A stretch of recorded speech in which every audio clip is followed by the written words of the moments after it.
네, 안녕하세요. 오늘 이지샵 자동장부 부가가치세 신고하는 방법에 대해서 안내를 드리려고 합니다. 오늘 방송은 이제 부가가치세 신고 앞두고 진행이 되는 교육이다 보니까 일단은 알려드릴 게 기본적인 장부 사용 방법은 강의가 되지 않습니다. 그래서 혹시나 지금 강의를 들으시는 분들 중에 부가세 신고를 하기에 앞서서 장부 정리를 먼저 하고자 하시는 분들은 이 영상은 장부를 작성 완료하시고 확인을 해주시고 교육을 볼 수 있는 링크를 좀 보여드릴게요. 그래서 여기 교육고객센터라고 적혀 있는 메뉴를 누르신 다음에 왼쪽에 생방송 교육 누르시면 과거에 저희 쪽에서 기초 세무랑 장부 사용 방법에 대해서 자세하게 안내드린 교육 영상이 있습니다. 그래서 이 영상을 보시고 먼저 기본적인 사용 방법 익히신 다음에 장부 작성을 완료하시고 이 강의를 들으셔야 훨씬 도움이 됩니다.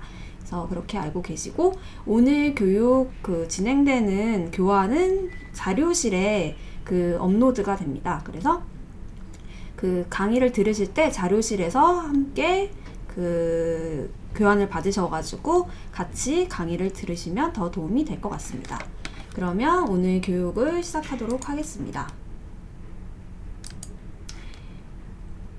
이제 앞서 설명드렸다시피 오늘 교육은 부가가치세 신고를 주제로 하는 거기 때문에 다 부가가치세 신고와 관련된 내용만 다룰 예정이고요. 먼저 처음으로 부가가치세 신고하기 전에 어떤 거를 체크를 해야 되는지 그 부분을 설명을 드리겠습니다. 먼저 이번에 변경사항을 알고 계셔야 됩니다. 그래서 그렇게 세법상 변경이 많진 않고요. 아무래도 이제 코로나19 때문에 개인 사업자의 부가가치세 신고 납부 기한이 연장이 됐습니다. 그래서 이 부분을 알고 계시면 좋을 것 같아서 말씀을 드리겠고요. 대신에 법인 사업자는 기존과 동일하게 1월 25일까지 하셔야 되고 개인 사업자는 2월 25일까지 신고랑 납부를 하셔도 됩니다. 근데 다만 제가 추천드리는 방법은 1월달 안에 신고는 일단 끝내주시는 게 좋습니다. 왜냐하면 2월달 되면은 이제 직장인들 연말정산도 같이 이루어져요. 그러다 보면 이제 홈택스 서버가 마비가 되면은 2월 25일이 되면 신고를 못하게 되는 상황이 발생할 수도 있습니다. 그래서 상대적으로 조금 더 이제 접속자가 몰리지 않는 시간에 신고를 완료하시는 게 좋아요. 그래서 되도록이면은 1월달 안에 이 강의를 이제 미리 들으시는 분들은 이 1월달 안에 이 부가가치 신고는 개인 사업자분들 완료를 해주시고 납부는 어차피 2월 25일까지 하셔도 되니까 납부만 2월 25일까지 하시고 신고는 미리미리 해두시는 게 좋을 것 같습니다. 그래서 그 방법을 추천을 드리고요. 법인 사업자분들은 동일하기 때문에 2월 25일까지 안 하도록 주의를 하셔야 됩니다. 1월달 안에 신고를 끝내주시기를 요청을 드리겠습니다. 그리고 두 번째는 이제 아마 이미 알고 계시는 분들도 있을 것 같아요. 부가가치세 예정고지세과 관련된 부분인데요. 지금 이제 이번에 직정 공급가액이 4천만 원 이하 소규모 개인 사업자는 예정고지가 제외되었습니다. 그래서 제가 이따가 설명을 드릴 건데 예정고지 세액을 저희 쪽에 나중에 신고할 때 입력하는 란이 있어요. 그래서 예정고지를 받으시는 분들은 이제 란에 입력을 하시면 되고 안 받으셨던 분들은 그냥 없다라고 하고 신고를 하시면 됩니다. 그래서 이 부분은 제가 조금 이따가 나중에 신고하는 화면에서 설명을 드릴 예정입니다. 그래서 이 두 가지가 크게 주의사항이다. 이렇게 알고 계시면 될 것 같습니다. 그리고 이제 신고를 하시기에 앞서서 제가 매번 알려드리는 게 이 부가가치세 신고도움 서비스입니다. 그래서 이 신고도움 서비스로 들어가면은 내가 현재 매출액이 이제 얼마 정도 여태까지 신고를 했고 비중이 어떻게 되고 업종별로 유의할 사항도 나와 있습니다. 그래서 신고 전에 한번 여길 들어가가지고 홈택스 홈페이지거든요. 홈택스 홈페이지에 조회 발급 메뉴에 사업자 로그인 하시면 부가가치세 신고도움 서비스라고 있으실 거예요. 그럼 이거를 이제 클릭하셔가지고 안내문 같이 확인을 한 번씩 해 보시고 그 다음에 신고에 들어가시는 게 도움이 되실 겁니다. 그래서 이 부분을 설명을 드리고요. 이제 이렇게 대충 홈택스랑 홈택스에서 도움 서비스를 보고 나면은 장부를 이제 정리하는 방법을 알고 계시는 게 좋습니다. 그러니까 장부 정리는 제가 뭐 기초적인 건 아까 강의를 들으시라고 말씀을 드렸는데요. 기초적인 거를 이제 들으시면은 알게 되시는 부분이 저희는 이제 모든 간편장부, 복식장부에 있는 내용이 세무신고에 포함이 된다. 이 내용은 아마 알고 계시게 될 거예요. 근데 이제 부가가치세 신고에 앞서서 알고 계셔야 되는 부분이 먼저 첫 번째가 급여 내역, 인사급여 메뉴에서 입력한 급여 내역은 부가가치세 신고할 때 포함이 되지 않는다. 이 부분을 잘 모르십니다. 그리고 그 복식장부 사용자분들이 입금 출금 메뉴에 있는 내용이 부가가치 신고에 포함이 안 된다. 이 부분을 잘 모르세요. 그래서 제가 조금 이제 항상 신고 기간마다 안타까운 거는 복식장부 사용자분들이 이제 입금 출금 정리하는 게 조금 까다롭다 보니까 신고기한 얼마 안 남았는데 입금 출금을 막 정리가 안 되셔가지고 그거를 붙들고 막 저희한테 문의를 하세요. 그러면은 되게 안타까워요. 왜냐면 신고를 빨리 어떻게든 넣고 그 다음에 종소세 신고 전에 느긋하게 정리를 하셔도 되는데 뭐 지금 정리하시겠다고 이제 입금 출금 메뉴 이렇게 붙들고 가서 신고기한 놓치시거나 장부 정리를 못 하시게 돼서 신고를 놓치시는 경우도 생기거든요. 그러면은 제가 조금 안타깝더라고요. 그래서 일단은 만약에 이제 뭐 여태까지 꾸준하게 복식장부를 계속 쓰셨고 어느 정도 사용 방법이 익으신 분들은 상관이 없지만 지금 당장 닥쳐서 뭔가 복식장부를 정리를 하시려고 하시는 분들 중에서 지금 뭐 1월 25일 임박했는데 이 강의를 듣고 계신다면 복식장부 입금 출금 내역은 포함이 안 되니까 일단 이 정리는 나중에 부가세 신고 끝나고 하신다고 생각을 하시고 수입 매출 고정자산의 손익 손익만 사업장의 매출 메인만 누락하지 않게 일단 빨리 정리를 하신 다음에 신고부터 넣으시는 것을 추천을 드립니다.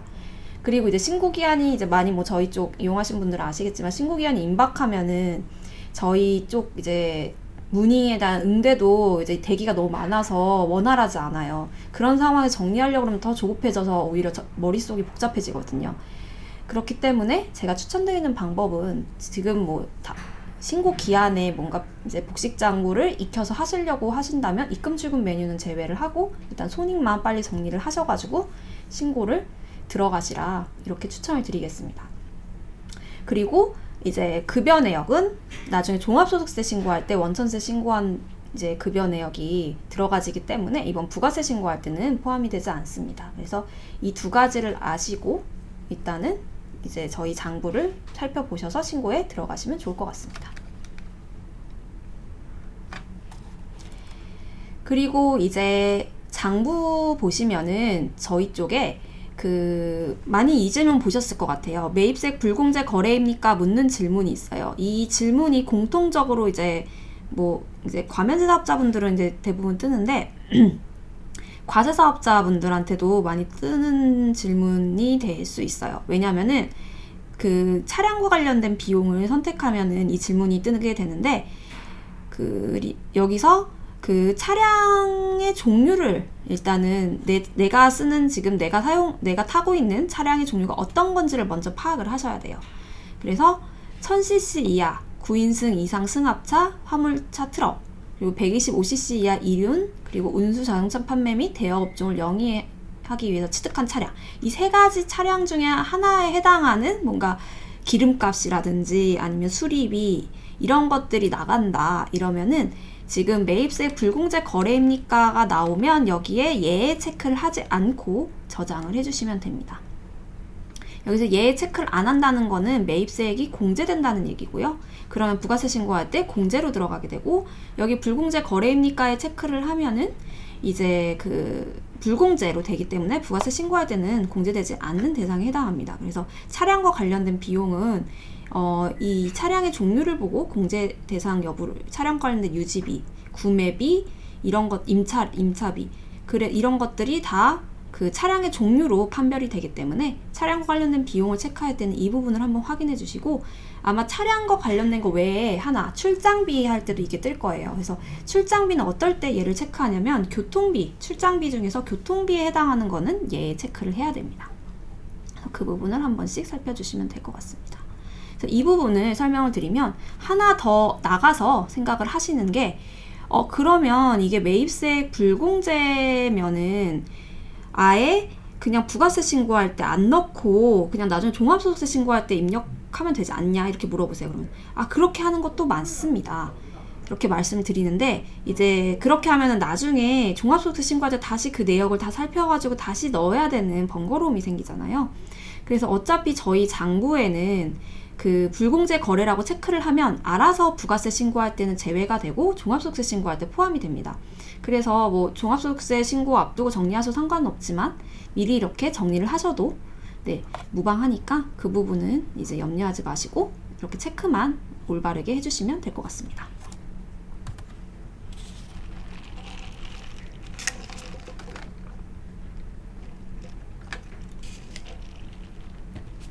그 다음에 이제 많이 보시는 게 이 전자세금계산서를 발급받으셨나요? 이제 묻는 질문 많이 보셨을 것 같아요. 이제 요거는 수입 매출 메뉴에 보시면은 세금계산서 쪽 클릭하시면은 세금계산서나 계산서 클릭하면 나오는 질문입니다. 그러면 이 질문을 보는 순간 이거 되게 많은 생각이 들어요. 이게 어떤 거를 의미하는 건가? 이건 뭐냐면은 전자인지 전자세금계산서인지 종이세금계산서인지를 또는 종이계산서인지 전자계산서인지를 체크하는 거라고 생각해 주시면 될 것 같아요. 그래서 전자계산서나 전자세금계산서 즉 홈택스에서 확인 가능한 전자세금계산서나 전자계산서라고 하면 여기 체크를 해주시면 돼요. 내가 지금 현재 발행한 거나 아니면은 발급받은 게.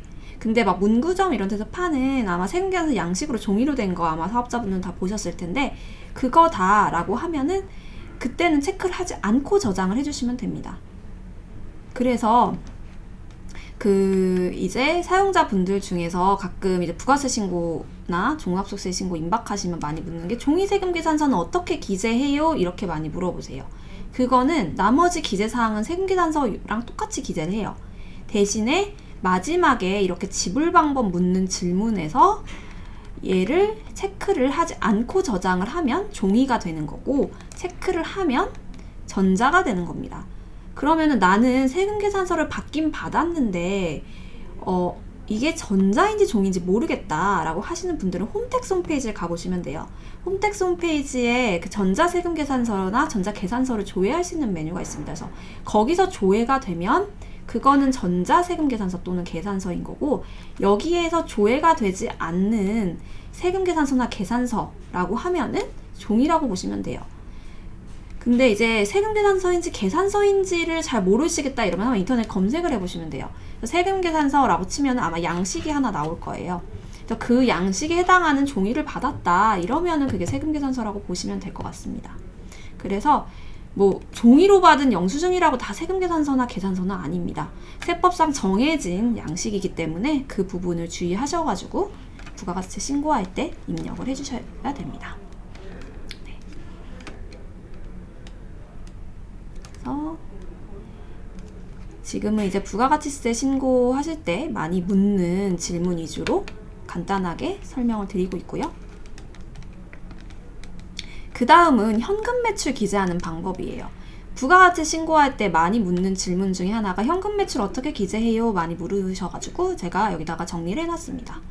그래서 그 현금 매출 같은 경우에는 주간이나 월간 합계로 입력하셔도 돼요. 뭐 나는 일자별로 꼼꼼히 기재하고 싶다라고 하시는 분들은 그렇게 기재하셔도 상관은 없습니다. 근데 이제 보통은 한 번에 이제 몰아서 기재하시고 싶으신 분들이 많아서 저는 월간으로 기재하는 예시를 하나 들어놨습니다.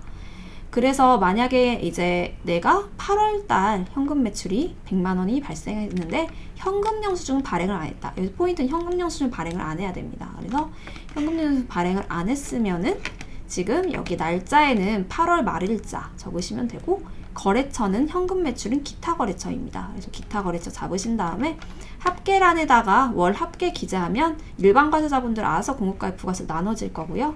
간이 과세자분들은 부가세가 아마 0으로 나오실 거예요. 그래서 공급가액에만 전체 금액 입력해 주시면 되고 과면세 사업자분들은 조금 번거로우시겠지만 현금 매출 중에서 내가 과세 사업에서 얻은 매출과 면세 사업에 얻은 매출을 구분하셔가지고 과세 매출은 공급가액 부가세 나눠서 기재하시고 면세 매출은 면세 공급가액에 한 줄로 쭉 입력하시면 됩니다. 이렇게 입력하시고 대금 수령 방법은 현금 이렇게 기재를 해주시면 되겠습니다. 그래서 현금 매출 중에서도 현금 영수증을 발행한 매출과 그렇지 않은 매출은 이렇게 구분을 하셔야 됩니다. 그래서 이런 식으로 현금 매출은 정리를 하시고 반드시 신고에 포함을 시키셔야 됩니다.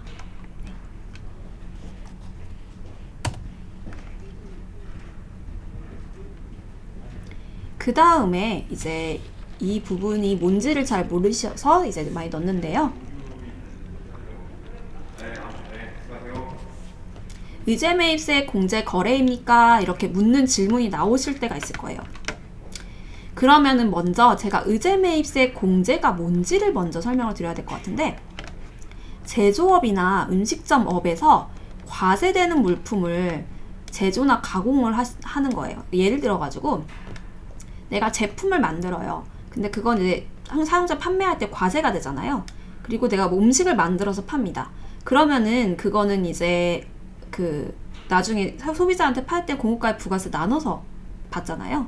그러니까 그 안에 포함이 되어 있잖아요. 가격 안에. 그러면 그건 과세되는 물품인 거예요. 이거를 만드는데 그 재료 중에 하나가 뭐 면세가 됐는데 그거를 구입을 했어요. 그러면은 그 구입한 면세 물품은 적격 증빙을 수취한다면은 매입가액의 일정 비율만큼 그 부가가치 신고할 때 공제를 해줍니다. 네. 왜냐하면 면세는 원래는 원칙은 세법상으로는 면세 물품을 구입하면은 매입세 불공제예요. 근데 이렇게 되면은 나중에 과세될 때 그 이제 부가가치세 그 계산 그 원리상 약간 불합리한 면이 있어서 그 특별히 이렇게 과세되는 물품을 제조 가공하기 위해서 면세 재료, 면세 물품을 구입하는 경우에는 재료를 구입하는 경우에는 특별히 일정 비율만큼 공제를 받을 수가 있습니다. 그래서 그걸 바로 의제 매입세 공제라고 부르고 있는데요. 이제 저희 쪽에서도 이게 당연히 적용이 됩니다. 그래서 입력하는 거는 제가 이렇게 입력하면 된다라고 적어놨어요. 그래서 얘를 참고해 보시면 되는데 반드시 이거는 이제 뭐 재료나 부재료 항목을 선택을 해야지 나타나고, 그리고 면세 공급가액에 입력을 해야 됩니다. 그래야지 나중에 지불 방법을 입력할 때 이렇게 의제 매입세 공제 거래입니까? 묻게 되고 여기에 예 체크를 하면은 그때 이 거래가 나중에 부가가치 신고할 때 의제 매입세 공제 거래로 들어가지게 됩니다. 제가 이렇게 말씀을 드리면은 막 아무거나 임의로 그냥 넣고 신고하시는 분들이 있으실까봐 제가 혹여나 말씀을 드리는 건데, 이거는 세법상 정해진 요건이기 때문에 면세 물품이라고 다 받을 수 있는 건 아니에요.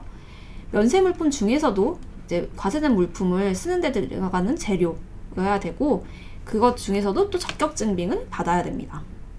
그래서 내가 이 거래에 해당한다면 당연히 입력하시는 게 맞고, 체크가 안 돼 있으면은 지불 방법 오셔가지고 체크를 하시는 게 맞는데, 이 거래가 아님에도 얘를 체크하고 신고하시면은 그거는 과다하게 공제를 받으시는 거게 되는 거라서 그렇게 되면 안 되세요.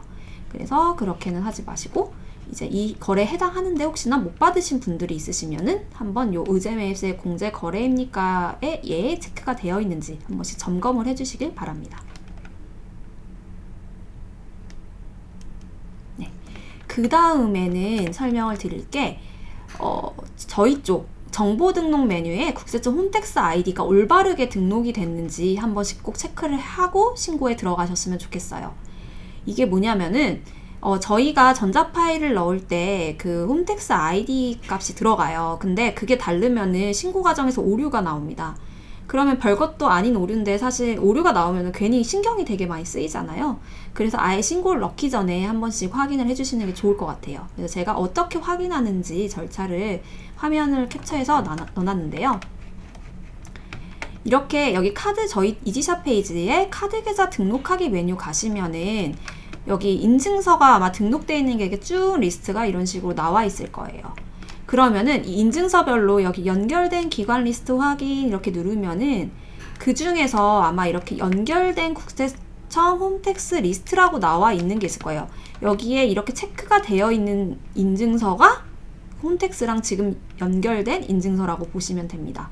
그래서 여기에 체크가 안 되고 연결된 게 없습니다. 이렇게 뜨면은 그건 홈택스가 연결이 안 된 인증서기 때문에 그 인증서가 아니라 반드시 요 연결된 홈택스 리스트가 체크가 되어 있는 인증서, 지금 제 화면 기준으로는 3번째 인증서인데요.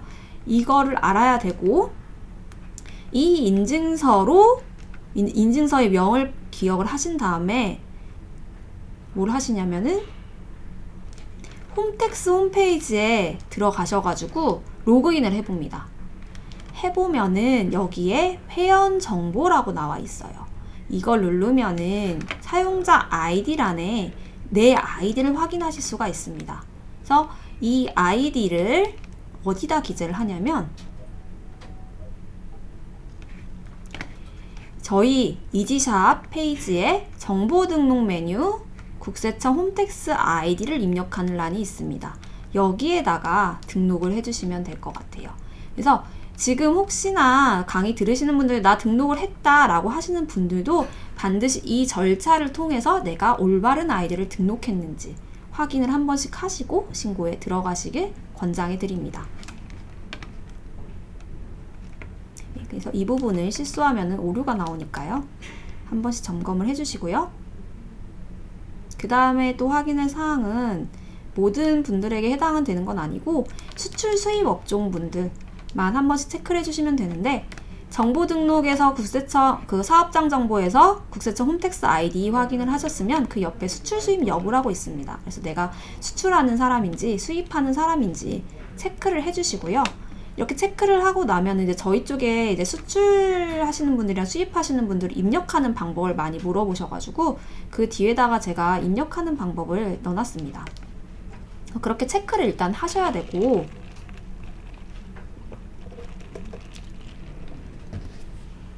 수출 거래는 어떻게 입력하냐면은 보통 수출하시는 분들은 그 인보이스가 다 있으실 거예요. 그래서 그 인보이스를 참고해서 기재하시면 되는데, 체크를 하고 나면은 아마 여기 대금 수령 방법에 영세율이라는 게 생겨요. 그래서 어떻게 기재하냐면 날짜에는 선적 일자를 기재를 해요. 그래서 날짜에는 인보이스상의 선적 일자를 기재하고, 거래처는 제가 화면을 잠깐 보여드리면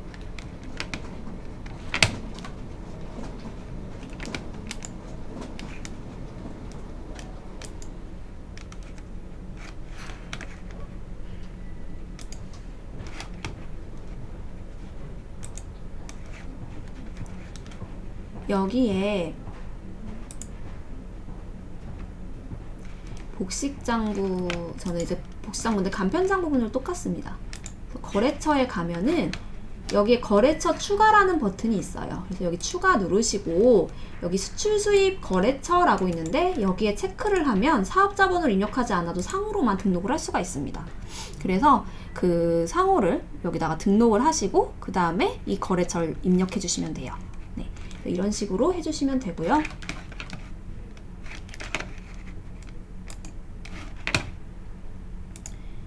그리고 나머지 공급가액에는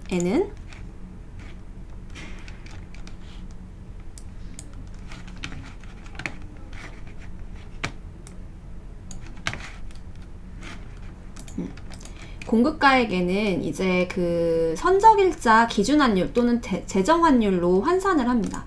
그래서 그 나는 당연히 외화를 수출했으니까 받았겠죠. 외화를 받았으면은 그 외화를 적으시면 안 되고 원화로 환산을 하셔가지고 공급가액에 입력을 하시고 부가세는 0원, 그리고 영세율에 체크하신 다음에 수출 기타 이렇게 해서 한 줄로 기재를 해주시길 바랍니다. 그 다음에 이제 수입거래인데요. 수입거래 입력을 좀 많이 헷갈려 하세요. 그래서 제가 이렇게 적어 놨는데 뭐 입력하시는 방법이야 요 화면 보시고 그대로 입력하시면은 어렵진 않는데요. 한 가지 설명을 드리고 싶은 게 이 수입세금 계산서랑 수입 상품에 대한 비용 처리가 다르다는 거를 말씀을 드리고 싶어요. 이 문의가 많아서. 그래서 어떤 케이스가 제일 많냐면은 일단은 그 세관으로부터 받으신 그 수입세금 계산서를 적어 놓으시고 나는 상품에 대해서도 다 기재를 했다. 상품에 대한 원가를 다 기재를 했다라고 생각을 하시는 분들이 많으신데 그거는 수입세금 계산서지 수입세금 계산서는 일반 세금 계산서랑 달라서 그거는 수입에 대한 부가세를 처리를 하는 게 전부예요. 그러니까 상품에 대한 뭔가 원가를 계산은 하진 않아요. 그렇기 때문에 이 수입세금 계산서만 기재해놨다고 상품에 대한 원가가 수입 상품에 대해서 다 잡히는 건 아니고요. 수입 상품에 대한 비용 처리는 따로 있습니다. 그래서 3번이 수입 상품에 대한 비용 처리인데 이거는 이제 그 수입하셔도 인보이스를 받으시니까 인보이스 상에 선적일자 기재하시고 인보이스 상에 수입거래처 등록하신 다음 선택하시고 공급가액은 선적일자의 환율로 기준환율 또는 제정환율 환산해서 원화로 입력하시고 부가세는 0으로 하신 다음에 지불 방법은 세금계산서가 아니라 기타 영수증으로 기록을 하셔야 돼요.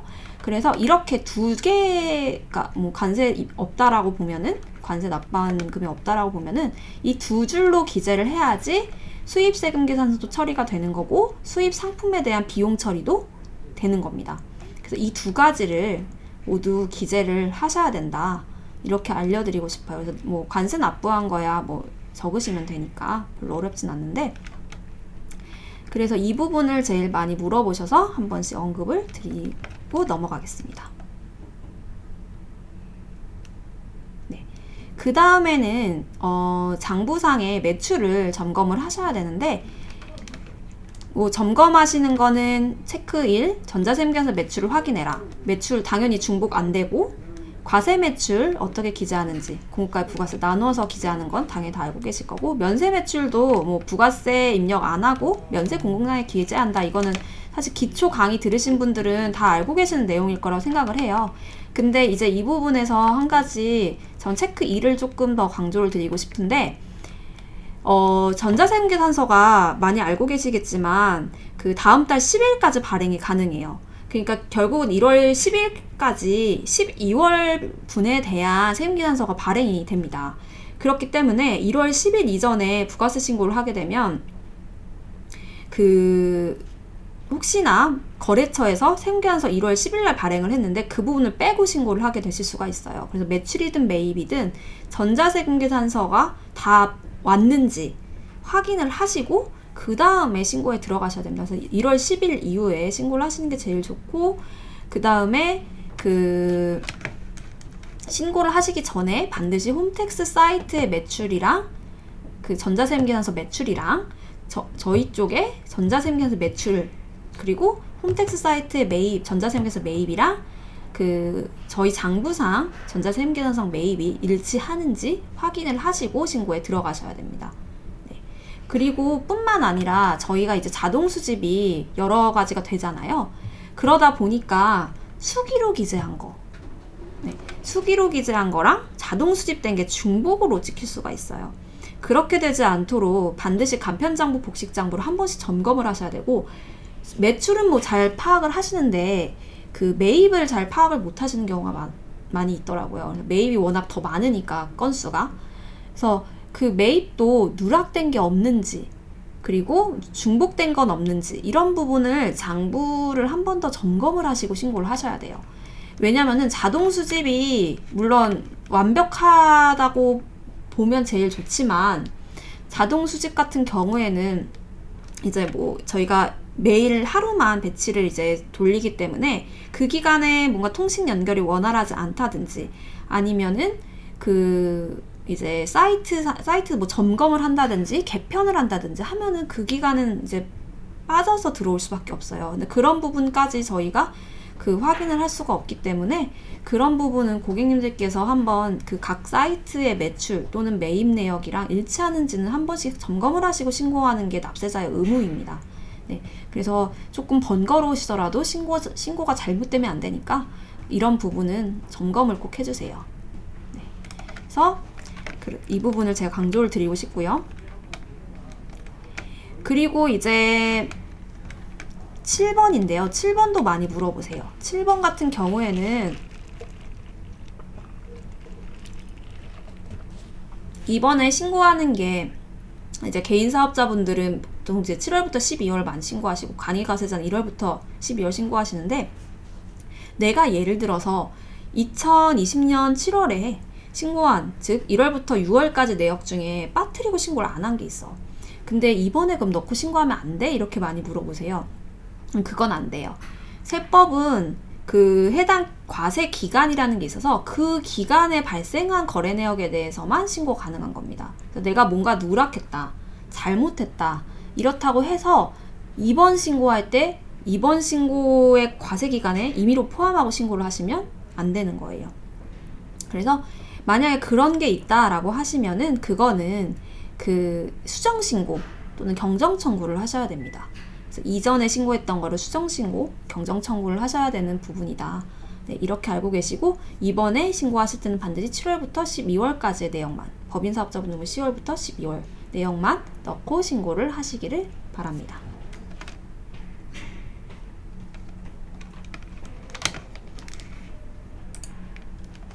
그 다음에 이제 매입인데요. 매입은 이제 아까 전에 제가 뭐 설명드린 대로 그 중복되지 않았는지 확인을 꼭 해주시고, 뭐 종이랑 전자는 같이 당연히 쓸 수는 없는 거고요. 네. 매입세액공제는 한 개만, 같이 세금계산서가 한 장이면은 당연히 한 줄만 기재가 되어야 됩니다. 네, 이런 부분은 당연한 거고, 그리고 체크 3번을 좀 항상 강조를 드리는데, 이 부분이 조금 어렵고 불편하긴 해요, 사실. 근데 이거는 그 어쩔 수가 없는 게, 이제 수집을, 이게 뭔지를 일단 설명을 드려야 되는데, 이거 같은 경우에는 이제 오픈마켓에서 내가 물건을 샀어요. 그래서 옥션, G마켓, 쿠팡 이런 데서 물건을 샀는데, 이제 거래 자동 수집을 하면 쿠팡으로 사업자가 찍히거나 아니면 피지 거래처, 뭐 이니시스 뭐 이런 식으로 찍혀서 들어와요. 근데 그렇게 되면은 보통 물론 이거 수정 안 하고 그냥 신고하면 안 되냐 이렇게 물어보시는데, 그거는 원칙상 안 돼요. 안 되고, 매입세액 공제를 받으려면 반드시 실제 판매자의 정보가 들어가야 됩니다. 그래서 상호랑 사업자 번호를, 거래처를 바꾸시고 신고를 들어가셔야 돼요. 그래서 이게 조금 번거롭긴 한데, 이것은 어쩔 수가 없는 게, 저희 쪽 자동 수집을 할 때 그 사업자가 이제 쿠팡이나 피지사로 카드사에 찍혀 있어요. 카드사 홈페이지에. 그러다 보니까 저희도 실제 판매자를 알고 싶은데 알 수가 없습니다.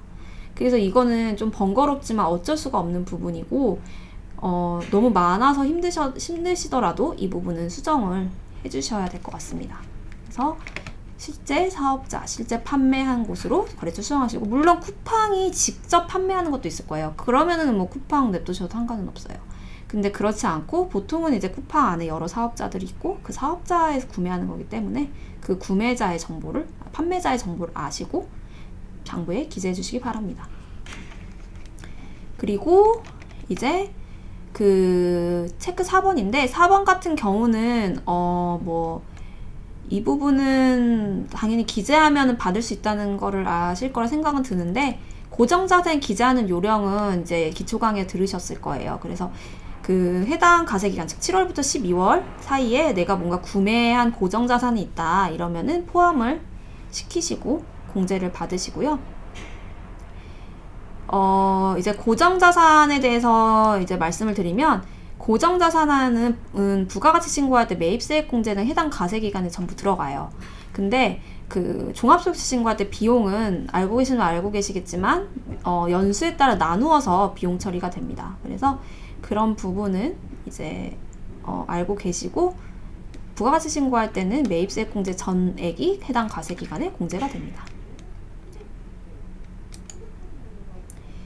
그리고 이제 체크 5번인데, 체크 5번을 잘못 기재하면 홈택스에서 오류가 나요.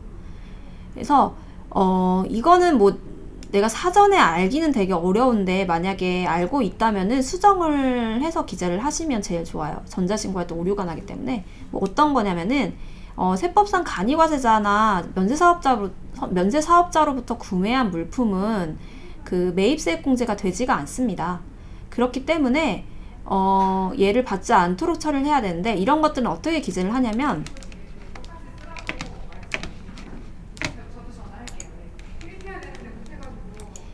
이제 메뉴에 들어가셔가지고, 제가 뭐 나머지는 기재 안 하고 금액만 잘 기재하시면 되거든요. 어떻게 기재하는지 보여드릴게요. 얘를 내가 100만 원을 간이가세자로부터 물건을 구매했다 이러면은 100만 원 이렇게 입력을 하면은 공과의 부가세가 나눠져서 기재가 될 거예요. 아니면 뭐 자동 수집해서 들어온 게 이렇게 돼 있다. 그러면은 이렇게 지우시고 0으로 바꾸셔야 돼요. 네. 이렇게 바꾸시고 저장을 하셔야지 전자신고할 때 오류가 안 나고요. 만약에 얘를 이렇게 아까 전처럼 100만 원 하고 부가세 10만 원 넣고 하면은 간이과세자로 받은 매입세액이 있다면서 오류가 날 거예요. 그래서 혹시나 신고 전에 이런 부분이 없는지 체크하셔서 그런 부분이 있으면 부가세를 이렇게 0으로 수정을 해주신 다음에 저장을 하시길 바랍니다.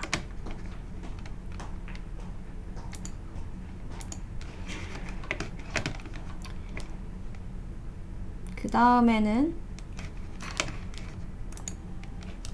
기타 사항인데요. 기타 사항은 뭐가 있냐면 부가가치 신고는 사업장별로 해야 돼요. 그래서 종합소득세는 인당이지만 사업장이 여러 개이신 분들, 즉 사업자 등록번호가 2개 이상이신 분들은 각각 사업자 등록번호별로 회원가입을 저희 쪽에 하셔야 되고 각각 사업장의 아이디에서 각각 사업장에 대한 매출이랑 비용 적으신 다음에 각 아이디에서 다 부가가치 신고를 하셔야 됩니다. 그래서 내가 혹시나 한계가 있다 라고 하시면 뭐 한 개에서 하시면 되는데 내가 한 명인데 한 명에서 한 명이 하면 끝나는 거 아니냐, 아니면은 뭐 한 장부 안에다가 다 적고 하면 되는 거 아니냐 이렇게 물어보시면 안 되고요. 그렇게 되면 안 된다고 제가 말씀을 드리겠습니다. 네, 그래서 저희는 무조건 사업장별로 하셔야 되고 사업자 단위 혹시 과세 사업자분들 있으시면은 저희 쪽에서는 지원이 안 되기 때문에 그 부분 참고로 해주시고 저희는 사업장별로 하시는 것만 가능합니다. 그리고 제가 체크 2번은 아까 전에 자세하게 설명을 드렸어요. 그래서 이 홈택스 아이디 확인 꼭 해주시고 그 다음에 업종 코드 확인을 해주셔야 돼요. 업종 코드가 뭐냐면 저희 쪽에 여기 정보 등록 메뉴에 가시면은